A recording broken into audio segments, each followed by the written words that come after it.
Breaking news, friends, it's August 16th, and today the world witnessed a disgraceful spectacle in Alaska.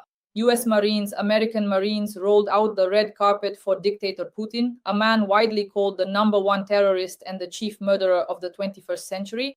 Trump applauded, embraced him, and called the meeting the most productive. Putin took advantage of this. No ceasefire, no agreements. A delay in imposing sanctions only serves to legitimize Putin and provides a photo op for the Kremlin. This is not a diplomatic breakthrough, but a diplomatic capitulation. We will discuss this shameful meeting and its consequences with the President of the Assembly of the Peoples of the Caucasus, Ruslan Kutayev, right now. Ruslan Mukhomedovich, welcome. Dasha, hello to you, and greetings to our esteemed viewers. Ruslan Mukhomedovich, well, today is Saturday. Yesterday, the summit in Alaska concluded. It is already being called Putin's triumph and America's disgrace. The red carpet, Marines in uniform, Trump's applause, all of it looked as if Washington was legitimizing a dictator. Do you think that today America lost and Putin won? You know, just a few short days ago, when we thoughtfully discussed the possible and highly anticipated one-on-one meeting, we basically and quite accurately predicted what would inevitably happen, and perhaps all of our very worst and most dire assumptions unfortunately turned out to be exactly what we had indeed expected. Regrettably, Trump tried absolutely everything he possibly could to truly please Putin, even going to great lengths to do so. He really did a great deal, a significant amount, to present this dangerous terrorist, this cold-blooded murderer, to the entire world in some kind of very attractive and appealing packaging, as if he meticulously wrapped him up in a shiny, eye-catching wrapper. And despite all of Trump's expectations, there was not even a centimeter, not a single iota of progress. And what's interesting is that it was Trump himself who brought up the topic from the very beginning. He talked about a ceasefire. And I'm sure you also watched their press conference live. Neither of the presidents, neither side, actually discussed a ceasefire at all. In other words, just as we expected, Putin flatly rejected even raising the issue of a ceasefire. No, Trump was completely refused. This is Trump's failure, the bankruptcy of his political doctrine as a person who, as he claims, is capable of creating peace and bringing good. And in this regard, he no longer has any moral right to even expect anything, because all his expectations have completely collapsed. The Russian side rejected this. And Putin, just like in previous meetings with Trump, was basically sitting in a dominant position. We saw it. He literally spread his legs, sat there in a relaxed, almost arrogant manner. And Trump lost this meeting. Trump got nothing out of this, even though now he'll try to say this was just the first round. What first round? Did they even talk about any rounds? The issue was so simple. The agenda was incredibly straightforward. What agenda? A ceasefire. The question was about a ceasefire. They didn't even bring it up. Russia came with its own agenda. They completely won, outplayed Trump, and left with a victory. That's if we put it very briefly. And how can we confirm this? It's very simple. There was supposed to be a formal lunch or dinner. It didn't happen. A deeply humiliated Donald Trump ultimately refused to take part in this significant dinner. The teams from both sides were originally supposed to hold crucial negotiations, but regrettably, they didn't even begin talking at all. It was so obvious that to say Trump didn't realize he'd been deceived would be untrue. He understood he'd been slapped in the face, and he got what was coming to him because he'd been eager for a long time to look Putin in the eye. Well, he looked and he got what he deserved. And deservedly so. Ruslan Kamitich, the thing is, for Ukraine, this is a very, very negative signal. So Trump made a statement that there was no deal. The meeting lasted half as long as scheduled. The lunch was cancelled, and half of the Russian delegation wasn't even received. Is this a sign of Trump's weakness, or is it a calculated move by the US? And a very important point is that Trump didn't say anything about a ceasefire. What he did say was that Russia is a nuclear power, and if it comes to it, it could use, as we understood, nuclear weapons. So Ukraine should agree to everything. So instead of putting pressure on Putin, instead of imposing sanctions, instead of forcing Putin to stop the fighting, Donald Trump came out at a press conference and said, Russia is a nuclear power, so Ukraine should agree. Agree to what? Capitulation. So basically, Putin told him that if anything happens, they'll press the nuclear buttons. So Trump was simply scared of Putin. I truly think no matter how we carefully look at this particular situation, we will always inevitably come back to precisely the very same fundamental thing. They made a deal. And in this deal, what Putin promised Trump, he'll get on the condition that he forces Ukraine to capitulate. That's the whole point of it. The behavior of the European leaders and Zelensky is admirable. They understand just as well as we do.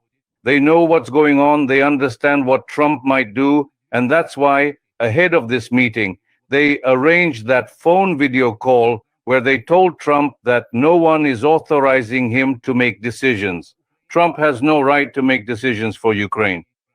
That was an excellent and truly wise decision, because otherwise, who truly knows what he might have inadvertently said, or what significant commitments he might have prematurely made on behalf of the entire nation of Ukraine. So the European leaders and the Ukrainian president undoubtedly did the right and most prudent thing. And Trump is unreliable. Dasha, you and I have talked about this. Donald Trump is indeed unreliable, and to truly rely upon Trump, to genuinely think that he could be the one to effectively defend Ukraine's vital interests, is to profoundly deceive oneself. I'll be frank, ever since he came to power, and for about a month after that, I've been saying persistently and consistently that America and Trump would be doing Ukraine a favor if he just stopped dealing with the Ukraine issue altogether. As he himself said, let him deal with his own internal issues, with American matters, with his American-Chinese relations.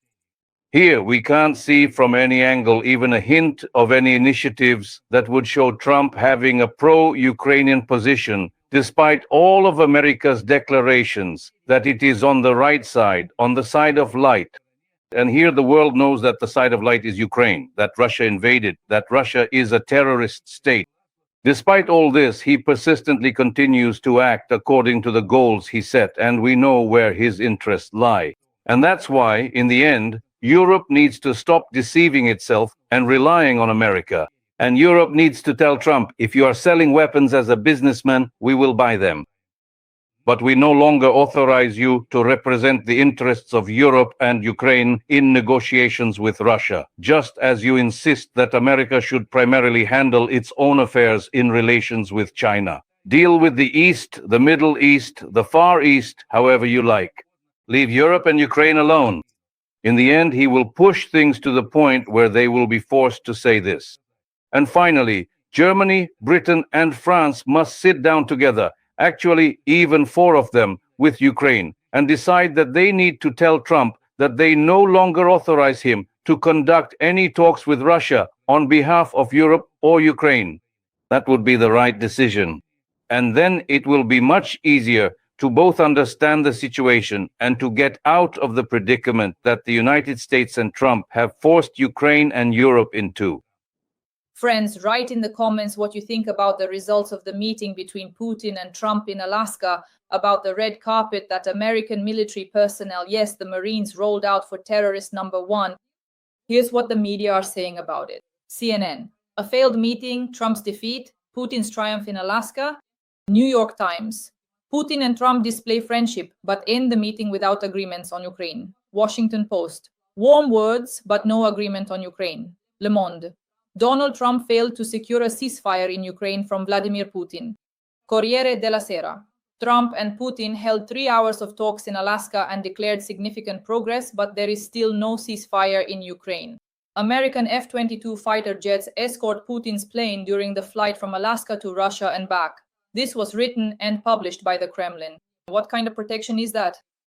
And Donald Trump has already spoken with Zelensky and other European leaders.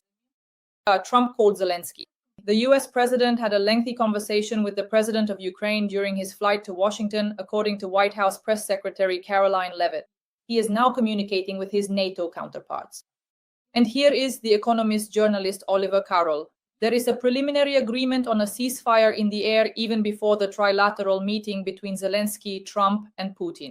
Sham Kamdevich, the floor is yours. Of course, it is highly probable that Vladimir Putin will actively seek to ensure that certain, let's say, specific aerial operations, primarily those carried out by unmanned aerial vehicles or drones, are completely halted by Ukraine, because Ukraine's significant and continuous development of these advanced technologies is demonstrably and considerably better than that of Russia's capabilities. Ukraine is reaching deep into the strategic rear areas, where lately they have been consistently delivering simply stunning and impactful strikes and highly effective operations. They blew up a gunpowder plant, oil refineries, and oil transfer stations. All of this causes damage. And in order to stop this destruction of infrastructure and disruption of logistics, they will try to force Ukraine to halt these operations as well.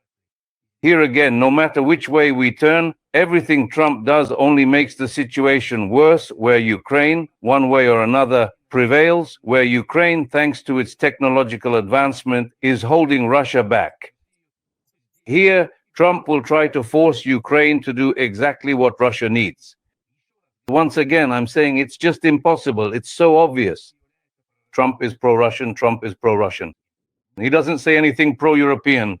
And in general, it was abundantly obvious from the very beginning. And this particular vision was so incredibly clear that this policeman or sheriff, acting as a kind of gendarme, truly wants this bandit, figuratively speaking, Russia, specifically Putin, to blackmail, so that these Russian special services, or if we speak figuratively, the Russian bandit, would effectively blackmail and terrorize the entirety of Europe, causing widespread fear and instability. And this entire complex sheriff and bandit game, for some inexplicable reason, is consistently and unequivocally confirmed for me every single time by the observable behavior of Donald Trump. And here, at the very least, Trump is definitely not an ally of either Ukraine or Europe. Every voice matters. Join our community, support independent journalism and help us bring you the truth from Ukraine. Become a member of Ukraine today. Join us now. Ruslan Kamitish, Putin left with a gift, a picture of a legitimate leader on the red carpet. And to wrap things up, he threw out the phrase, "next time in Moscow." And Donald Trump made a statement saying, "Yes, I risk being criticized, but most likely I will go."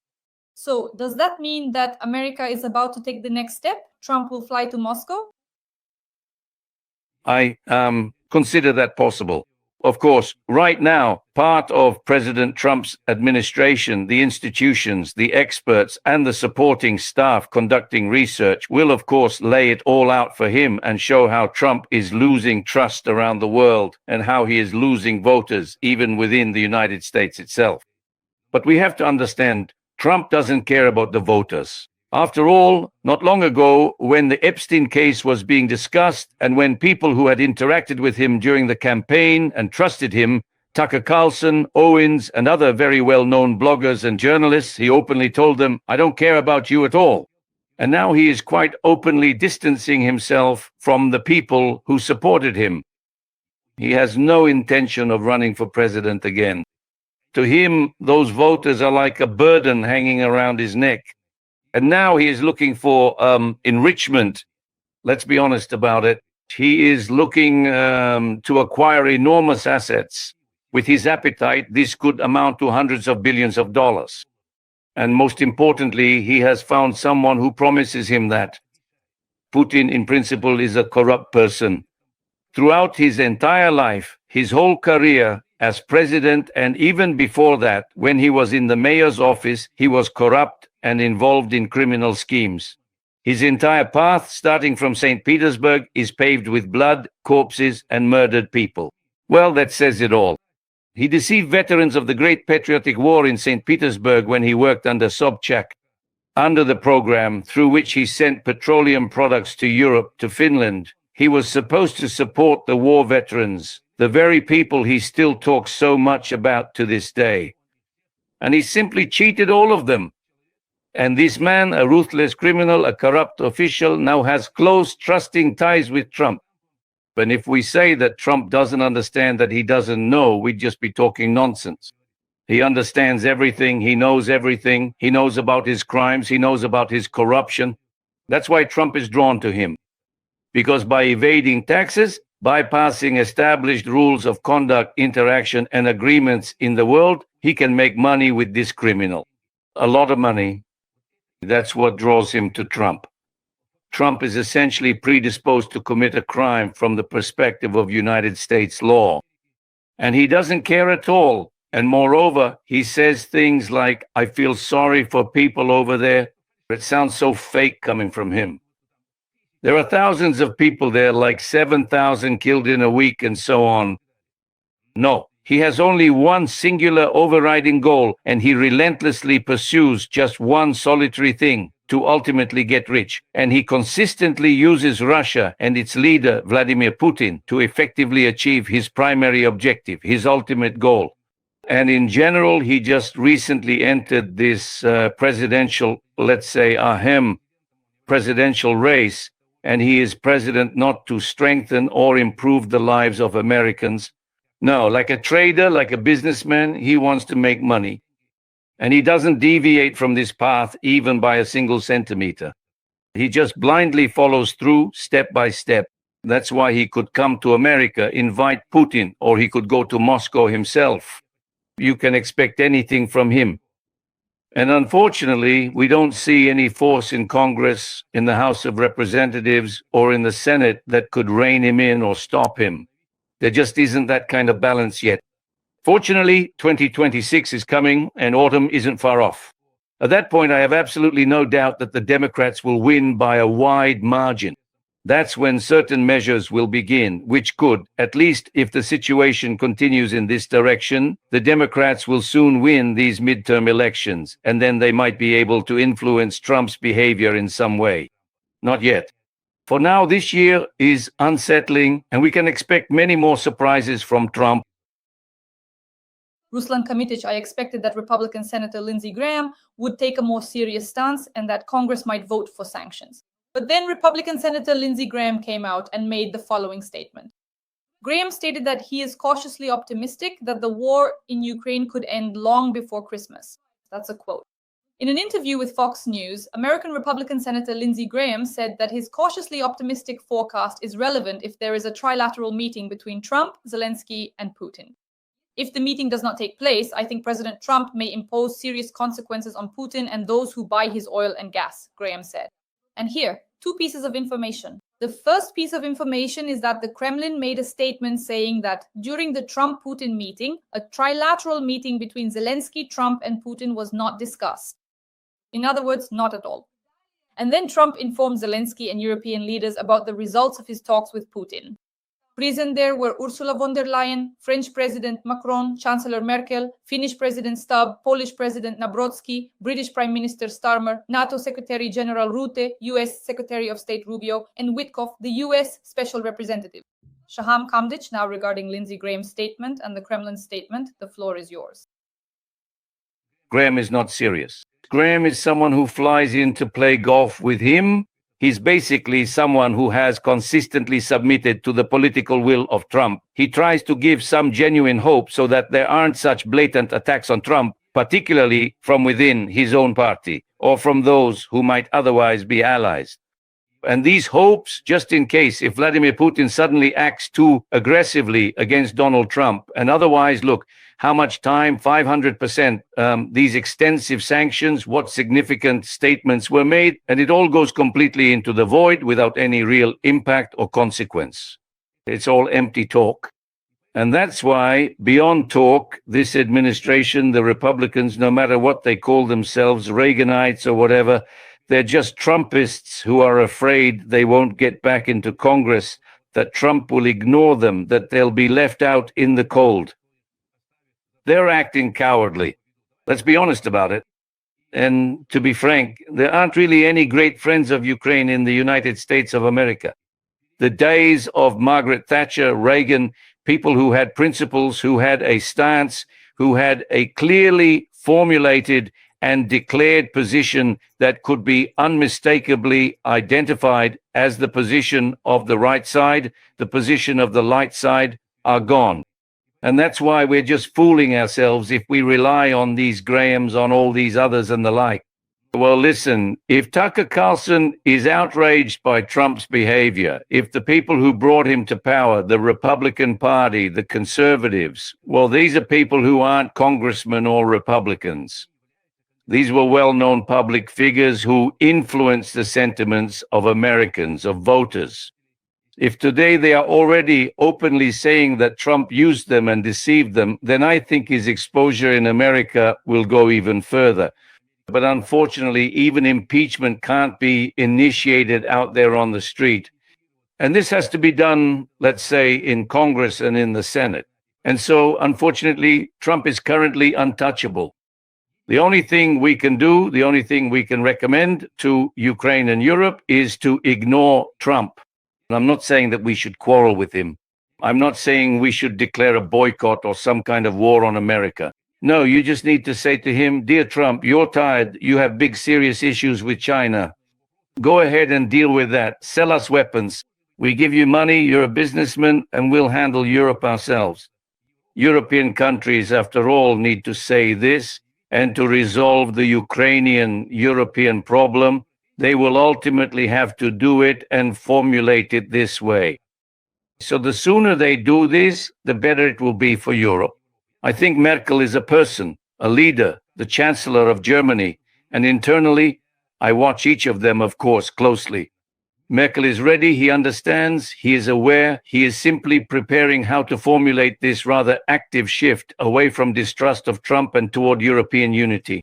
We will soon witness this anyway. And of course, Zelensky's position is very appealing to me, as is Europe's position. They have made it absolutely clear to Trump and Putin that no one is authorizing or instructing them to resolve issues concerning Ukraine, that is Europe, in any kind of bilateral negotiations, and moreover, they are forbidden from doing so. Now, I think we, meaning the European side, need to finally let go of any expectations from Trump and simply come together. In other words, Europeans need to come together, and even if it's a tough decision and comes with significant challenges, they must make an assessment and adopt measures to protect themselves, not only from Putin, but unfortunately also from Trump. Shakam Kamdic, do you expect a trilateral meeting between Putin, Trump, and Zelensky in the near future, say next week or within the next few weeks? No, I do not expect that. Moreover, I truly do not anticipate a meeting between Trump and Putin either, because unlike Trump, Senator Marco Rubio, the vice president, and other political figures do not wish to become political corpses. And they don't want to, let's say, be on Trump's submarine, which is going to be sunk. They are young, they have prospects, and that's why, after returning there to Washington, they should give a rather critical assessment of what is happening. Such behavior not only weakens the administration's position, but also undermines trust in them as politicians. He writes them off completely. And that's precisely why my deeply internal intuitive feeling is that in the next 2 or 3 crucial weeks, even a significant meeting between Donald Trump and Vladimir Putin absolutely won't take place, because he genuinely has nothing substantial to bring to the negotiating table. He has been thoroughly dunked in utter filth. I'm specifically talking about Trump and his entire team, and he'll undoubtedly need a considerable amount of time to properly clean himself up, and that will certainly take a very long period of time. Ruslan Kamdic, President Zelensky will already be in Washington on August 18th, this Monday. This has been officially confirmed. He commented on President Zelensky's conversation with the US President and European leaders and said that he intends to discuss all the details personally with Trump in Washington on Monday, thanking the head of the White House for the invitation. Ruslan Kamdic, your predictions. What could happen on Monday, August 18th? What will the conversation be like? How warm will the meeting be? Because as we remember, Ruslan Kamdic, when the president of Ukraine arrived for a meeting at the White House, Trump humiliated him and kicked him out. But when terrorist number 1 arrived in Alaska, they rolled out the red carpet for him, applauded, hugged, and kissed him. Of course, Trump will put pressure on Zelensky. Trump will try to persuade him, telling him that Russia, he always says it's a nuclear power. If it weren't for me holding them back, they would have reached Kyiv over the asphalt in 4 hours. They would have reached the Polish border and so on. He lies persistently and consistently. And these narratives about Russia that he has convinced himself of, which have nothing to do with reality, he has internalized. And of course, he will try to address and broadcast these same ideas, including to the president of Ukraine, Zelensky. So how will Zelensky behave? Despite everything, Zelensky will, of course, try to deal with Trump diplomatically. But the time comes when, in the end, a judgment must be made. Putin has made his judgment. He told Trump bluntly that there would be no ceasefire. And now we know for sure, just as you have just reported. They didn't even discuss a trilateral meeting. Why? Because there will be no ceasefire. And Putin made it very clear, I told you, if you remember, that the conversation would be about the root cause. Indeed, he once again spoke about the root cause. Take any one of them. Each one starts and ends like a mantra with the root cause. And what is the root cause? The root cause is that Ukraine, as an independent, self-sufficient state, must cease to exist. Back in 2021, in his article, Ukraine as Anti-Russia, published in Komsomolskaya Pravda, Putin wrote about this root cause. He simply does not want Ukraine to exist as a country, as a state.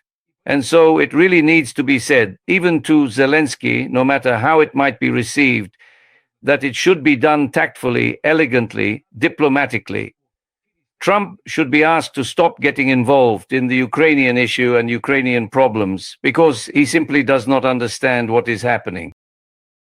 And honestly, if circumstances had genuinely allowed, Ukraine should have definitively filed a comprehensive lawsuit against the United States of America, because Ukraine had indeed handed over no less than 1,700 crucial nuclear warheads to Russia, and it was the United States that had explicitly acted as the primary guarantor in that significant agreement. They were the ones who provided security guarantees. But instead of upholding those guarantees, Trump is now blackmailing Ukraine, saying that Russia is a nuclear country. Well, excuse me. If you hadn't forced Ukraine to give up its nuclear weapons, Ukraine would be a nuclear country now. And that's why I think, in the end, these tough questions will have to be raised with them. Because this swindler and wheeler-dealer who is always trying to cook up some scheme with Putin can't be stopped. He needs to be stopped firmly. He can't give anything to Ukraine anymore. He'll only get in the way. You know how many times I've told you that the time will come when I'm afraid Trump will finance Russia, and if necessary, even arm it. Unfortunately, that's the nature of this man. He's already financing him. Why? Because he refused to impose sanctions. Because he doesn't want to impose any burdens. I was actually afraid he would lift the sanctions altogether. At least he didn't go so far as to weaken the existing sanctions. You can't rely on Trump. You can't rely on him. He's unreliable. He's not a partner to Ukraine nor to Europe. You can say it outright. He's unreliable. Friends, Bloomberg reports that if Putin doesn't agree to a ceasefire, the US may impose sanctions against Lukoil and Rosneft.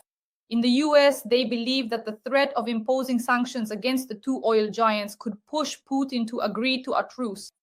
But to use Trump's language, they might impose them or they might not.